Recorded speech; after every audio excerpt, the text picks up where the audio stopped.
জীবনের হিসাব রায় বিদ্যে বোঝায় বাবু মশাই, চড়ি শখের বোটে।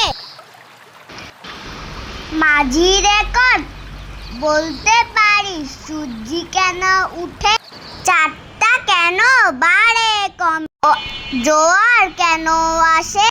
বৃদ্ধ মাঝি অবাক হয়ে ফেলিয়ে হাসে। বাবু বলেন, সারা জনম বললে তুই খাটি, জানবি না তোর জীবনটা যে চারি আনায় মাটি।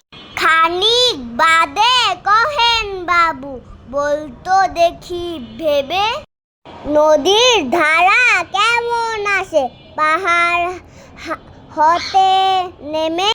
বলতো কেন লবণ পোড়া সাগর ভরা পানি।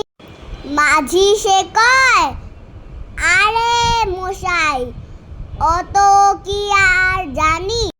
বাবু বলেন, এই বয়সে জানিস না তা কি, জীবনটা তোর নেহাল খেলা, অষ্ট আনায় ফাঁকি।